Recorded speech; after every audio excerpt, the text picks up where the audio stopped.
тақырыбы 723 есеп разрядтарда атаңдар берілген. Қай разряд бірліктер разрядынан 10 есе кіші? Бұл ондықтар. Біріншісі ондық.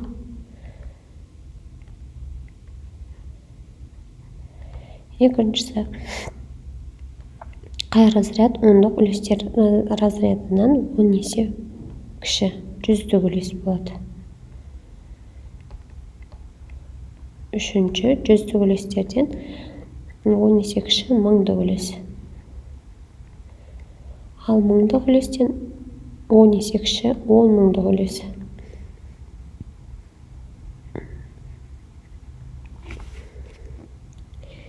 Енді келесі есеп.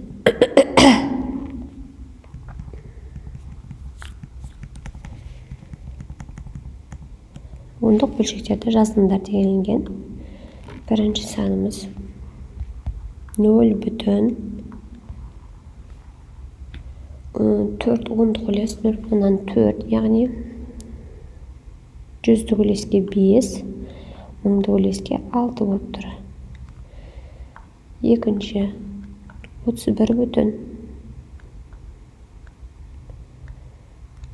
жүздік үлес. Бізде мынау ондық үлес, мынау жүздік үлес, жүздік үлестің орнына 7-ні жазып тұр. Сосын мыңдық үлес, яғни оның орнына 8-ді жазып тұр. 3 10 мыңдық үлес. Мына жерге 3-ті жазып тұр. Ал мынаны 0-мен толтырамыз. 5 бүтін 1 ондық үлес. Ондық үлес мынау, жүздік үлес мынау, мыңдық үлес мынау. Сол бізде жүздік үлес жоқ, демек ол 0. Мыңдық үлес ол 9 болып тұр.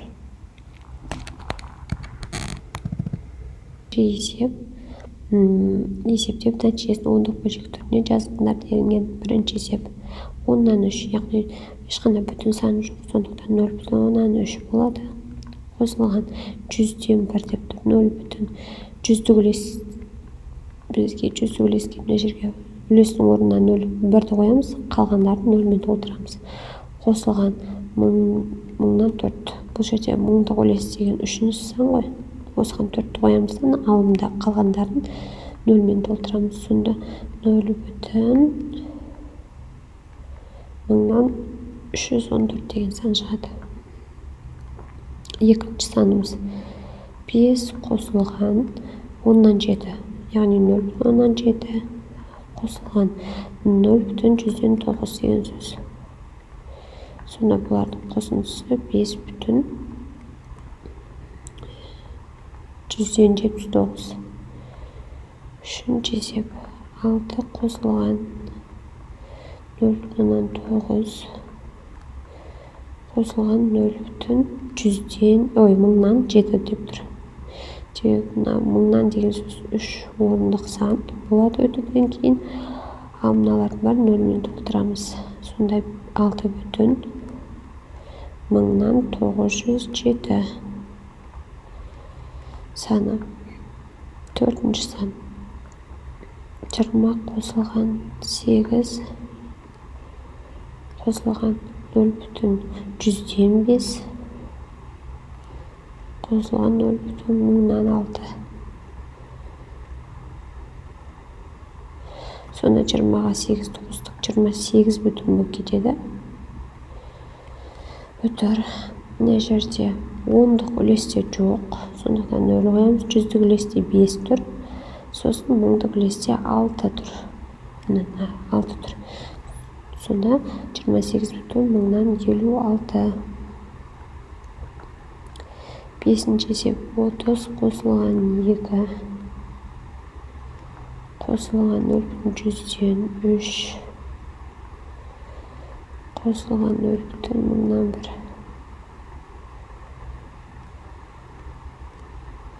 Бұл 32 бүтін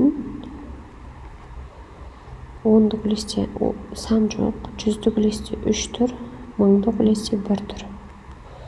32 бүтін мыңнан 31. Алтыншы есеп 90 қосылған 0,5 қосылған 100-ден 7 деген 0,100-ден 7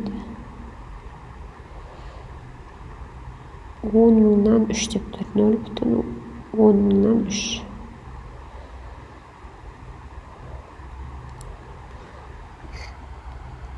Енді қосындысы 90 бүтін. 10-ды үлесте 5 тұр мұны. Келесі 100-ді үлесте, яғни 7 тұр. 7-ні жазам. 1000-ды үлесте сан жоқ. Мынау, яғни 0 болады. Ал мынау 10 мыңды үлесте 3 тұр. Сондықтан мына 90 бүтін 10 мыңнан 5703 деген сан шықты.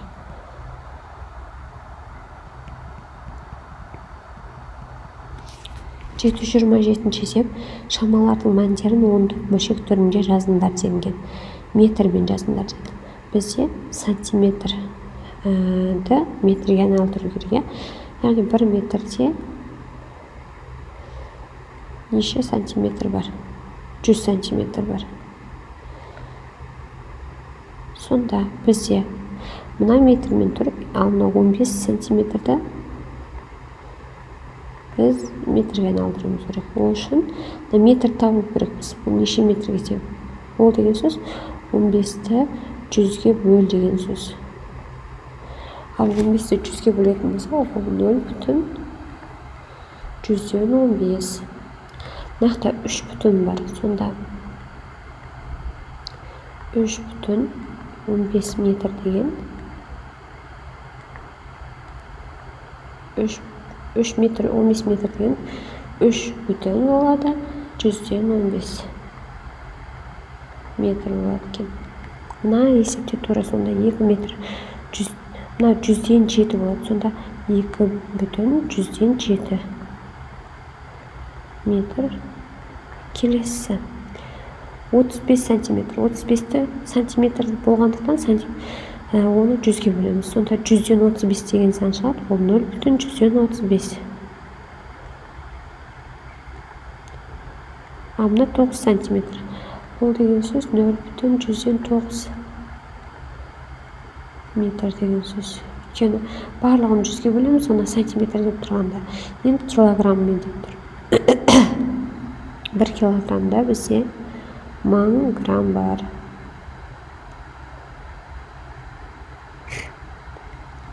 Енді граммды, мына жердегі тұрған граммды біз 1000-ға бөлеміз, сол кезде килограммға айналдырамыз. Ал мына 6 килограмм деп тұрған, ол бүтін санға жетеді. 6 бүтін болып кетеді. 350-ді 1000-ға бөлеміз. 350-ді 1000-ға бөлсек, мына 0 мен 0 қысқарып кетеді. 100-ден 35. 100-ден 35 деген сөз, міне 2 орынға сан бар. Осы 2 орынға 35 деген сан келіп түсе салады. Килограмм. Енді 4 килограмм 83 грамм. Яғни 4 бүтін 100-ден 83 болады ғой. Ой, 1000-нан 83. Сонда бұл ондық бөлшек түрінде 4 бүтін 1000-нан 83 кетен. Мына жақта 650 грамм. 650-ді тура жаңағыдай 1000-ға бөлеміз. 0 мен 0 қысқарса 100-ден 65 болады. Ол 0 бүтін 100-ден 65 деген сөз. 49 граммда дәл солай.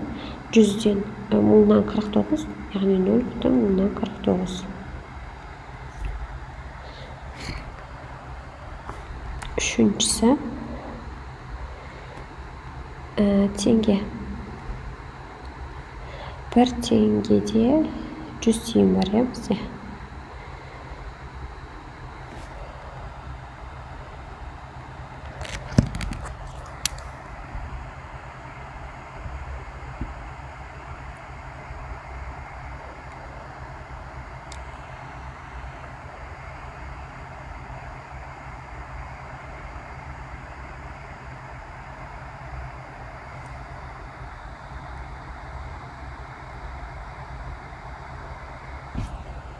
Енді сонда мына 5 теңге 61 тиын деген сөз.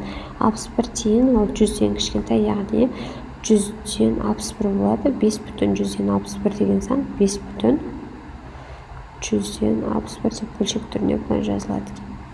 мына 17,17 теңге деген соң 17,135. Келесі 67 тиын. Ол 0,167. Өйткені 67-ні 100-ге бөлеміз ғой. Төртіншісі доллар дейді. Қазір 1 долларда бізде неше цент бар?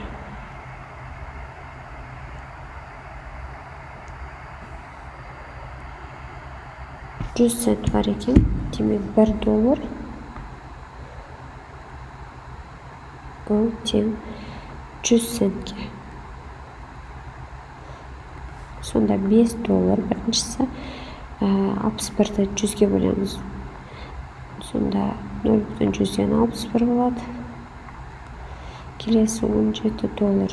Мына жақта да 0,135. 67 цент деп тұрған 0,167 доллар болады екен. Олимпиадаға қатысқан 14 оқушы 58 есеп шығарды. Олардың кейбіреуі 2 есеп, 3 есеп, 4 есеп шығарды. Олимпиадаға қатысқан оқушылардың кейбіреулері 5-тен кем емес есеп шығарғандығын дәлелдеңдер дейді. Жалпы 58 есепті 14 оқушыға бөліп жіберсек, нешеден түседі екен мысалы бізде? 4 бүтін болады. 14-тен мына екеуін көбейтсек 56, сонда 58-ден 56-ны азайттық 2. Сонда мысалы 14 оқушының әрқайсысы 4 есептен шығарды деген күннің өзінде 14 оқушы, мысалы оқушының әрқайсысы 4 есептен шығарды дегенде 2 есеп артық қалады бізде.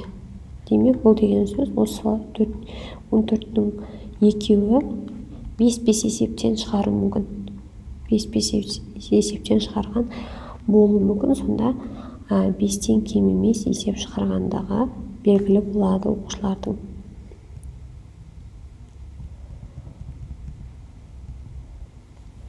729 есеп. 4-2 суретте ұзындығы 20 см, ені 10 см, ал биіктігі 5 см білеушелерден құрастырылған фигура кескінделген фигура қалай аталады дейді. Бізде мына жері биіктік. Осы биіктік, мына білеуше, мынандай білеуше. Мына білеушеден құрастырылып тұр. Осының биіктігі 5, мына жері 5. Ұзындығы мына жағы 20 болып тұр, мына жері 10 болып тұр. Енді мына фигураның көлемін табыңдар дейді. Фигура қалай аталады дейді. Так, бұны білеушеден мына фигураны қарайық. Мына мен мынаның арасындағы ұзындық қаншаға тең? Бұл жерде 2 осындай білеуші тұр. 10-10-нан тұр. Демек, мыналардың ара қашықтығы 20 деген сөз. Енді мына білеушенің мына қырын табайық. Мына жер нешеге тең екен? Мына бөлігі. Басқа түспен алып көрейік. Мына бөлігі бізде 5 см. Мына бөлігі 5. Ортадағы мына жері ол 10 см. Сонда бұлардың барлығы 5 қосылған 10 қосылған 5. Бұл да 20 см болып тұр. Ал енді мына беті 20, ол да 20. Сонда 20 бұл қандай фигура? Куб болады екен. Сонда куб. Енді білеушелерден құрастырылған фигураның көлемін тап дейді. Кубтың қыры 20 см болса, демек көлемі 20 сантиметрді кубтаймыз деген сөз. Өйткені көлемнің формуласы А куб деген формулаға салынып есептелінеді. Ал бізде А деп тұрған ол кубтың қыры. 20-ны 3 рет көбейтсек 8000 шығады. 8000 сантиметр куб. Енді бұл жерде тек қана дециметрмен беріліпті. Бізде 1 дециметр кубта 1000 сантиметр куб бар. Сонда 8.000-ді бөлемін 1000-ға. Сол кезде бізде 8 дециметр квадрат деп қойыпты, дециметр куб болу керек. Қате кеткен кітапта 8 дециметр куб болады екен. Осымен құрметті оқушылар, біздің В тобының есебі бітті. Келесі видеода С тобының есебін талдайтын боламыз. Каналға жазылып алыңыздар, каналды жоғалтып алмаңыздар. Видео ұнаса, видеоға лайк басыңыздар. Келесі видеода кездескенше.